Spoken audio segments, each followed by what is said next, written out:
Fala galera, beleza? Vamos continuar aqui corrigindo a lista. Questão 7, 8, 9 e 10. Elas são questões bem teóricas, na verdade, mas elas abordam pontos muito importantes que é importante ficar fixado na cabeça de vocês, tá? Essas relações que a gente tem aqui. Então vamos lá, questão 7. Um bloco oscila harmonicamente, livre da resistência do ar, com uma certa amplitude, como ilustrado na figura a seguir. Ao aumentar sua amplitude de oscilação, pode-se afirmar que... Então olha só, o que é amplitude nessa situação aqui? É importante deixar claro, ó. Vamos supor que aqui seja a posição de equilíbrio do sistema massa, né, mola, vertical aqui, né? Então, equilíbrio. Eu posso puxar ele até essa altura, né? Aí ele vai ficar fazendo o quê? Essa oscilação aqui, né? Indo para A e menos A, depende apenas do eixo de orientação. Para cima pode ser positivo ou negativo, não importa para a gente. Isso é amplitude. Eu poderia, ao invés de botar até aquele ponto A ali que eu desenhei, eu poderia colocar um pouquinho mais alto, né? Poderia botar até aqui. Aí a amplitude aumentaria para os dois lados, né? E desenhei errado aqui. Ele ficaria fazendo isso aqui, ó. Uma oscilação maior. Tudo bem? Então é isso que ele está falando quando ele fala que vai aumentar a amplitude de oscilação. Aí vamos analisar, ó. Letra A. A constante elástica da mola não se altera, aumentando o período e a velocidade máxima do oscilador, né?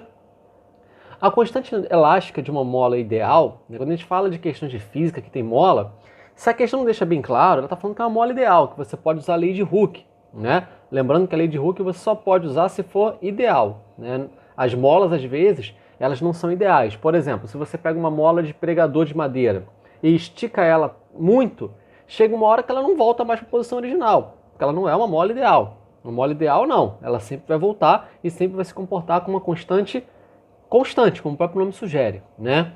Então, assim, a letra A está errada por causa disso, porque está falando que a constante elástica, ou melhor, a constante elástica da mola não se altera, tá certo, desculpa. Essa parte está certa. Aí a questão ela continua, ó, aumentando o período e a velocidade máxima do oscilador. Então vamos lá. Qual é o período que a gente tem, né, no MHS? Existe uma fórmula, né, que é essa daqui. Deixa eu escrever aqui, ó. O período ele é 2π, né? Aí vai multiplicar a raiz, aí em cima m, embaixo, né? Vai ser a constante. Esse é o período do MHS, né? Então você repara que o período ele independe da amplitude, né? A fórmula do período não está relacionada, né, à amplitude. Então não importa qual é a amplitude do movimento, o período vai ser o mesmo. Isso significa o seguinte, ó, vamos supor que eu esteja usando essa amplitude aqui, essa parte vermelha aqui. Ele sai desse ponto, vem para cá e volta, e ele demora 1 segundo. Se eu pegar o mesmo sistema, mas colocar ele para oscilar numa amplitude maior, o período que ele demora para ir e voltar também vai ser 1 segundo. Não importa, tá? Qual é a amplitude do movimento. O período ele é constante. Tudo bem? No MHS. Ele depende apenas da massa e da constante de força aí. Tranquilo? Bom, então letra A está errada por causa disso, porque ele fala que o período ele muda. A velocidade máxima ela mudaria? Mudaria, porque a fórmula da velocidade ela depende da amplitude, né? Se você for lembrar da fórmula da função horária de velocidade, ela está relacionada, né, com a pulsação e a amplitude. A amplitude está multiplicando, né? Então, se você muda a amplitude, a velocidade que você vai ter, máxima, ela também vai mudar. Tudo bem? Então, letra A está errada por causa disso. Beleza? Apenas porque o período não aumenta. Letra B. O período e a constante elástica da mola não se alteram. Bom, certo, né? O período não vai se alterar, a constante elástica também não se altera. Aumentando apenas a velocidade máxima no oscilador. E aí, vamos escrever aqui a função, né, da velocidade, para ficar bem claro. Então, ó, a velocidade ela vai ser menos, né, a pulsação vezes a amplitude, vezes o seno, aí multiplica pelaquela parte que tem a pulsação, o tempo, né, mais fase inicial. Ficou curtinho aqui, mas acho que dá para entender. Deixa eu ver aqui. Dá para ler. Então, olha só. Isso daqui, seno do restante, varia de -1 a 1, né? Então, assim, a velocidade máxima, ela não vai depender apenas de seno, né? Isso aqui é uma coisa que fica variando, ela varia com o tempo, tudo bem? E aí o módulo máximo que ela tem vai ser em 1 e em -1, né? Porque aí você vai ter valores menores multiplicando, não vai fazer muita diferença aí. Aqui na frente a gente tem as constantes, W e A, tudo bem? Então, para você aumentar essa velocidade aqui, para você pegar um ponto que a velocidade tem um valor maior, você vai ter que multiplicar, tá? Isso aqui, o seno dessa parte, por um valor maior.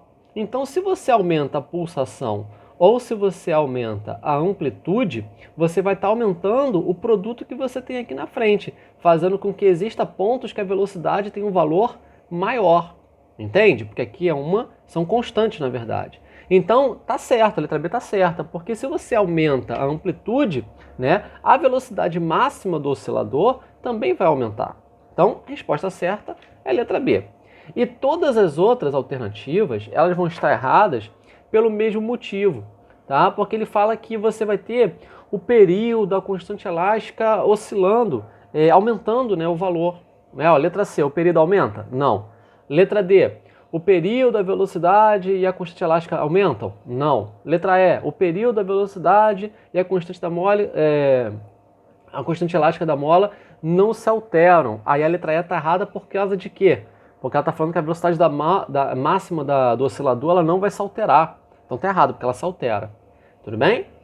Bom, então vamos lá. Questão 8.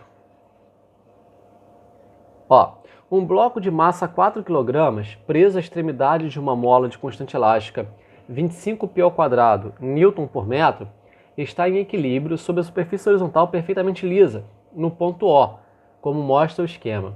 O bloco é então comprimido até o ponto A, passando a oscilar entre os pontos A e B.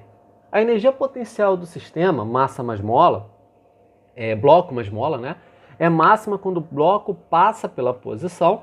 Então, olha só, isso aqui é um sistema perfeito, né? Não tem atrito, não tem resistência do ar. Então, isso daqui é um sistema conservativo, né? É o MHS dentro de um sistema conservativo. Então, se ele fala que ele vai comprimir até o ponto A, né? A máxima compressão dessa mola vai existir nesse ponto. Então, você pode falar que no ponto A, a velocidade é zero. Então, no ponto A, a energia cinética vai ser zero e toda a energia vai estar armazenada em forma de energia potencial elástica. Não é? Então, o que você vai ter aqui? Ó? No ponto A, muita energia potencial. Né? Aí, conforme a mola vai empurrando o bloco, a energia potencial vai diminuindo, porque a deformação vai diminuindo. Né? E aí, essa energia vai virando energia cinética.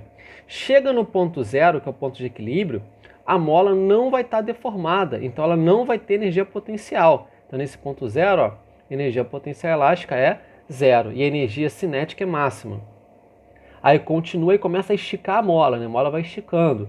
Então, a velocidade vai diminuindo porque a energia cinética vai sendo convertida em energia potencial novamente, até o ponto B, que aí o bloco para de novo, né? Então você vai ter um outro ponto com máximo de energia potencial elástica aí. Então, quais são os pontos que você vai ter a máxima energia potencial? Ponto A e ponto B. Então, a resposta certa é letra D. Lembrando que a gente está falando apenas de energia potencial elástica, porque isso aqui é uma horizontal, ele não varia a altura dele. Então, a energia potencial gravitacional não está variando aqui com o tempo, ok? Continuando. Número 10. Quer dizer, 9, na verdade, né? Uma partícula move-se em MHS numa trajetória retilínea.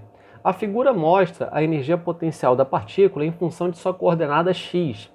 A energia total da partícula é constante e vale 20 joules. Considere as seguintes afirmações, né? Proposição 1. Na posição x0, a energia cinética da partícula é máxima. Então vamos analisar aqui o gráfico, né? Você tem isso aqui. Ó, isso aqui é a deformação, né, a elongação que você tem do MHS. Se ficar mais fácil de entender, vamos desenhar aqui, ó, né? Aí vamos supor que aqui tenha o ponto x0, aqui o ponto x2 e aqui o ponto x1. Esse sistema ele poderia ser isso daqui, ó. Poderia ser um bloco preso a uma mola. Tudo bem? É isso que está acontecendo. Aí a questão, ela está falando que na posição x0, a energia cinética da partícula é máxima. Né? Vamos analisar isso daqui. Ó.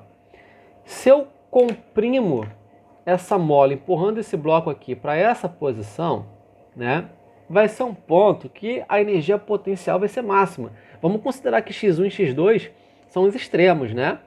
Então, olha só, aqui eu vou ter energia potencial máxima, né? Então, energia cinética zero. Conforme a mola vai empurrando o bloco para a direita, ele vai ganhando energia cinética. Se o x0 for o ponto, né, de equilíbrio, não vai ter energia potencial. E eu posso afirmar que é. Por que eu posso afirmar que é? Porque esse gráfico está falando de energia potencial, né? Olha aqui, a figura mostra a energia potencial da partícula. Então, no x0 é o ponto que a energia potencial elástica é zero, nesse sistema que eu estou botando mola, não é? Então, x0 é justamente o ponto de equilíbrio. No ponto de equilíbrio, não tem energia potencial, então você vai ter energia cinética, né? Então, ó, proposição 1 é verdadeira. Proposição 2. Entre as posições x1 e x2 a energia cinética é constante? Não, porque a velocidade muda. Se a velocidade muda, a energia cinética ela não vai ser constante. Então, a 2 tá falsa. 3. Nas posições 1 e 2, a energia cinética da partícula é nula. Não, quer dizer, né? Agora que eu me liguei, é x1 e x2.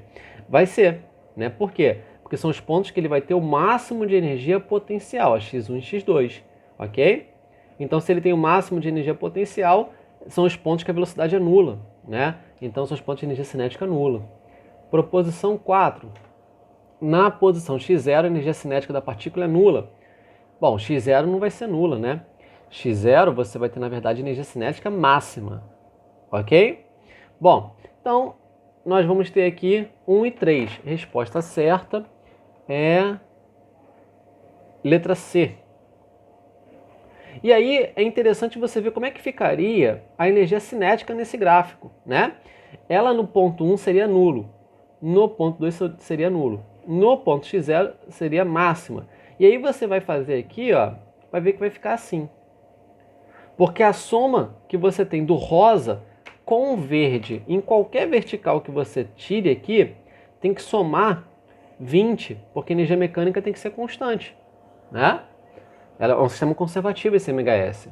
Bom, continuando aí, última questão da lista que a gente vai fazer agora. Questão 10. Olha só. Suponha que um pequeno corpo de massa m esteja preso na extremidade de um fio de peso desprezível cujo comprimento é L, oscilando numa pequena amplitude em um plano vertical, como mostra a figura. Esse dispositivo constitui um pêndulo simples que executa um MHS. Verifica-se que o corpo, saindo de B, desloca-se até B' e retorna a B 20 vezes em 10 segundos. Tudo bem? Então, olha só, isso aqui é um MHS, né? Quando a amplitude é pequena, ele quase que se move na horizontal perfeita aqui, né? Então, beleza, vamos analisar o que está acontecendo aqui, ó. A1, né? Proposição 1. O período deste pêndulo é de 2 segundos. Vamos lá. Se ele faz 20 oscilações em 10 segundos, ele vai fazer uma oscilação em quanto tempo, que é o período, né? A gente pode dividir em cima por 10, vai ficar 0 e 2, e pode multiplicar cruzado aqui. Então vai ficar, ó, 2t igual a 1. Então t vai ser 1 sobre 2, que vai dar 0,5 segundos. Então, na verdade, o período não é 2, é meio segundo, na verdade. Então, a 1 está errada, tá? Proposição 2, vamos ver aqui. A frequência de oscilação do pêndulo é de meio Hz? Vamos ver, né? A frequência não é o inverso do período? Então, ó, se o período é 1 sobre 2, a frequência é 2 sobre 1, então é 2 Hz. Então está errada também, né? A frequência é 2 Hz. 4. O comprimento do fio, L, né? Deixa eu botar aqui, ó, 4. O comprimento do fio L foi aumentado, se for aumentado 4 vezes, o período será dobrado. Aí a gente vai se lembrar de uma fórmula específica do pêndulo simples, né? O período no pêndulo simples é 2π, tá? Raiz de L sobre G. L é o comprimento do fio.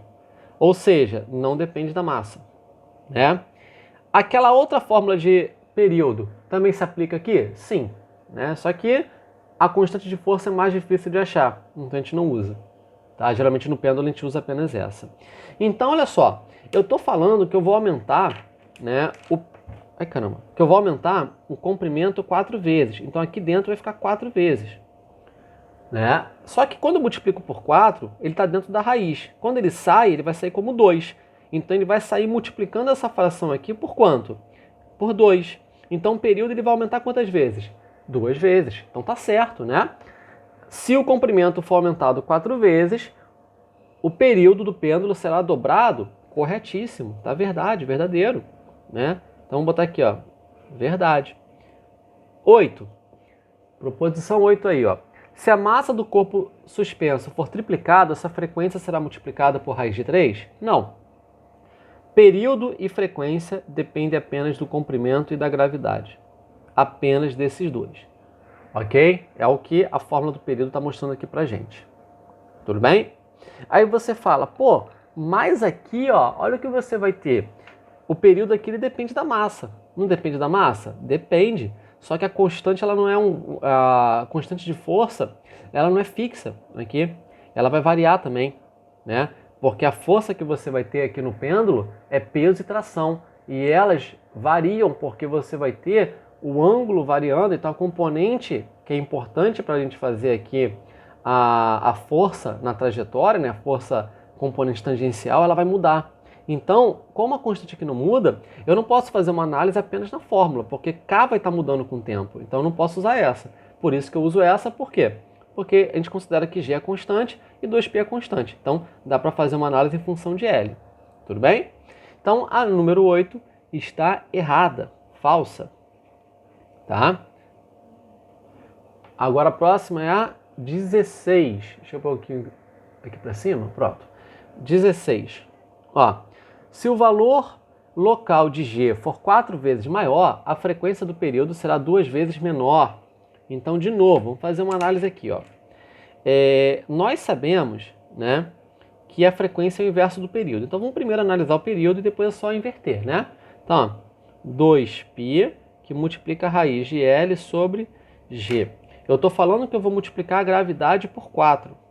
Né? Está dentro da raiz. Ele vai sair o quê? Ele vai sair assim, ó, 1 sobre 2. Então, ele vai estar dividindo quem? O período por 2. Se ele divide o período por 2, a frequência faz o quê? Dobra. Se o período diminui, a frequência aumenta. Então, o período diminuiu 2 vezes, a frequência vai aumentar 2 vezes. Tudo bem? Então, ó, a 16 está errada. E é quase uma pegadinha, né? Porque seria certo se fosse período. E a última, 32, né, fala que se a amplitude do pêndulo for reduzida à metade, seu período não se modificará. Bom, a amplitude é isso aqui, ó. Eu estou soltando dessa altura. Eu poderia soltar esse pêndulo daqui, ó, né? Teria uma amplitude maior. Aí ele ficaria oscilando assim, ó, indo para cá, né? E para cá. Ficaria fazendo isso aqui. Né? Só que aí o período é o mesmo. Ele demora o mesmo tempo no roxo e naquele vermelho inicial.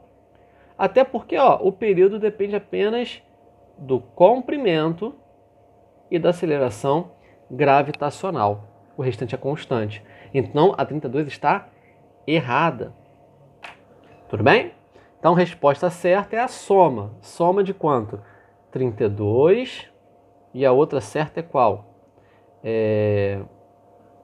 Aliás, não, a 32 está certa, né? Desculpa, eu escrevi aqui errado, né? 32 é verdadeira. Então, ó, a resposta certa é 32 que é verdadeira e 4 que é verdadeira. Como a resposta aqui é a soma, é 36 a resposta certa. Tudo bem?